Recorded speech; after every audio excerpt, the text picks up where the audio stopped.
Welcome back, guys. Today's gonna be a fun one. I'm gonna help you make sure you don't hurt yourself in the gym. So today we're gonna dive into all of the exercises that you need to be avoiding so that you don't hurt yourself. No, I'm just fucking with you. I cannot stand the fragilista approach to talking about different exercises being inherently bad for you online. Training is incredibly safe, and don't get me wrong, I'll get into context here in terms of maybe exercises that aren't the best for you or potentially could cause some issues for you.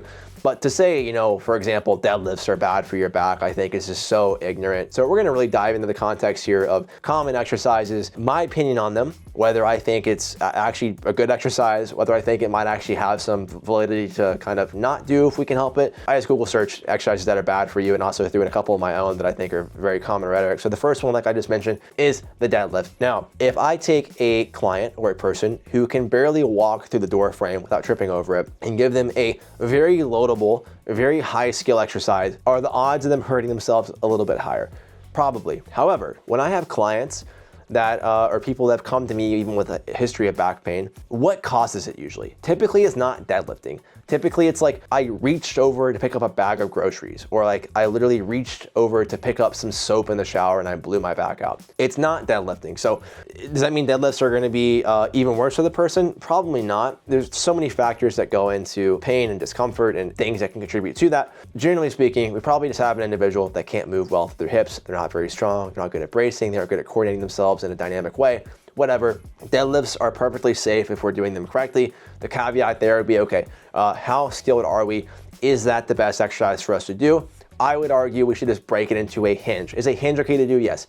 A hinge is absolutely okay to do, but I'm probably not gonna start off with, A to Z from a skill standpoint and Z. Probably gonna start somebody who doesn't move very well, is not very strong, closer to A. Maybe it's a glute bridge. Maybe it's a dumbbell RDL. It's not very loadable, right? There's plenty of variations we can do, but hinging is absolutely perfectly safe. You're not gonna blow your back out if you're doing the correct variation. Just maybe have some context there and how we apply it. Next one's gonna be upright row. The idea would be like abduction, internal rotations bad for your shoulders, which is just not true. Like me doing a lateral raise here, I'm still abducted. I'm still internally rotated. I'm just not in a ton of shoulder, abduction and extension per se. So perhaps that's a position that could be aggravating to somebody that has shoulder issues. But really, if you look at an upright row, it's a pretty similar arm path to a lot of conventionally done lateral raises. Now, I have not programmed an upright row and probably since I was like 18. I don't use them. I think a lateral raise is just as good. Actually, I have ran one client through like a Smith machine upright row. Kind of a sick exercise, not gonna lie. It's pretty dirty on the delts, but you get my point. It's not gonna hurt your shoulders. If your shoulders hurt, there's probably a deeper movement quality there that's missing. I would typically prefer a lateral raise variation, and we can also start to learn some of those movement qualities that we're lacking there. But next one's gonna be leg extensions. This one's fun, so I pulled an excerpt from a prominent journal, we'll say. Using a leg extension machine, according to this physical therapist, is not functional. There's no natural movement in life where you sit and straighten your knee with a 100-pound load against it. That's the most bullshit fallacy. Guys, we're not trying to make training look like life, or it's like classic terrible strength and conditioning for sport. It's like making the sport look, or making the gym look too specific to sport.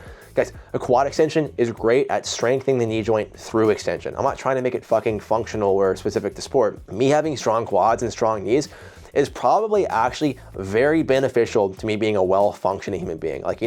What the quads also do? Help us stand up, help us walk through space, help us have more resilient knees, right? It doesn't need to be specific to activities of life, but training the general quality of knee strength or quad strength, having strong, big quads is probably gonna be beneficial for us expressing function elsewhere. So the whole rhetoric there, to me, is just such a logical fallacy.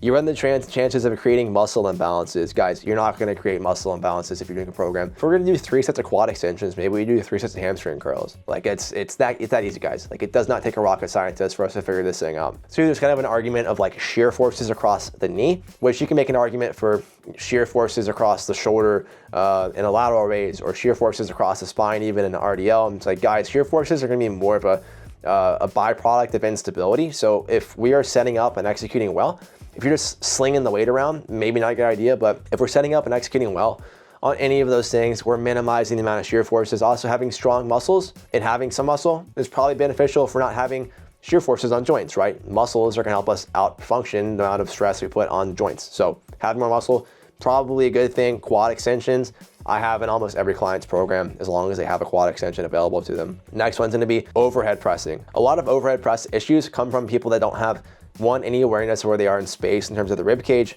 two, arm path, or three, they just don't have the mobility and stability to get overhead and load it. So it's like, if we don't have the mobility, stability, and skill to execute, then it's not that that pattern is bad. It's like that exercise is probably not the best for us amongst all the options that we could do that are gonna check the same box in that same pattern. So the pattern's probably still good.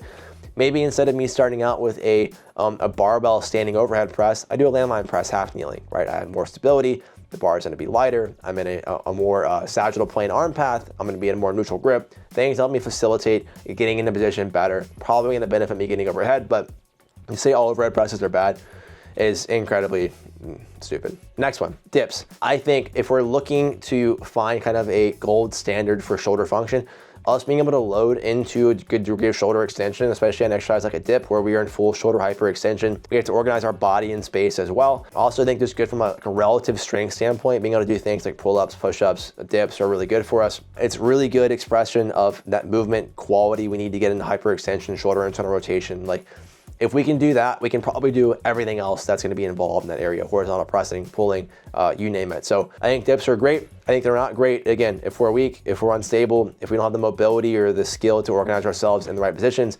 Obviously, it's not good. But what can I do? I can do an assisted dip. I can do a dip machine, right? There's plenty of options that we can do that will check the same box that we could progress into a dip. So next one's a funny one. I never thought about this. Kettlebell swings. Mentioned so often. Like every article that I looked up, there was a kettlebell swing in there as being bad. I could guess that would go back into the deadlift a little bit because we're doing a hinge and now we're adding velocity.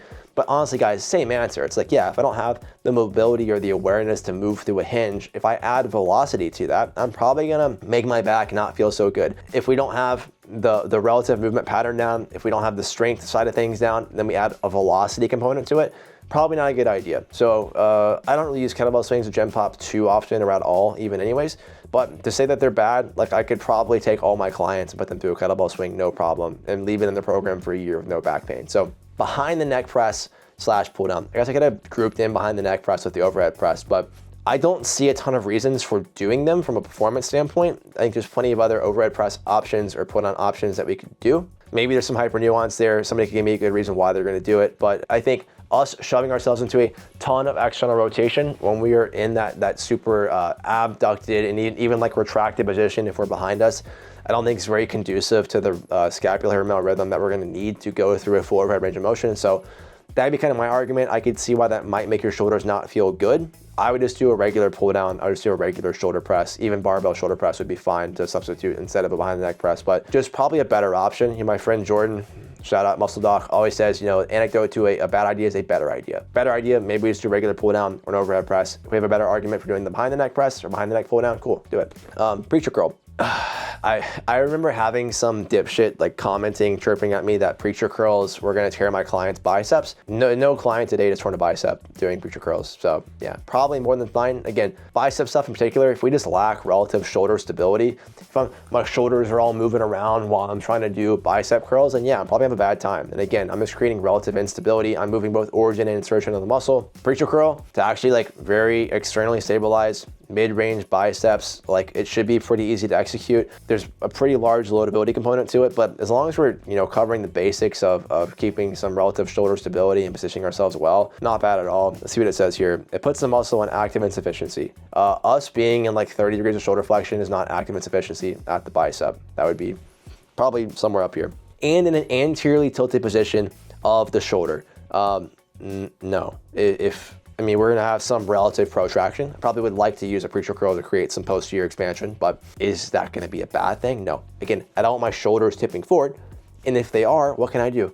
Hey, stop doing that. Like, fucking coach your clients, or if it's yourself and you record yourself, oh, I can say I'm being a dickhead with my shoulders. Maybe I can just fix that and get some relative shoulder stability there. So there's no stabilization of your core or lats because your shoulder blades are out of place and you're in a forward posture. Actually, my favorite cue on a preacher curl is to drive your elbow in the pad with your lats, which is creating stability with your lats. So I know plenty of great clinicians, and I know almost all of them would agree with me in that case. Preacher curls are fine. Again, it comes down to a lot of the same stuff in terms of, you know, setup, execution. Are we choosing the right exercise that matches our skill level? Again, in terms of maybe day one, I'm not doing barbell deadlifts and low bar squats. I'm doing another squat or hinge variation. It helps me learn better. So that's all I have for this one. If I missed any you want to know about, comment below and I'll reply in the comments or make a follow-up video. If you've not already liked the video and subscribed to the channel, please do so. Seriously, it helps me out a ton, and I will see you guys back here soon.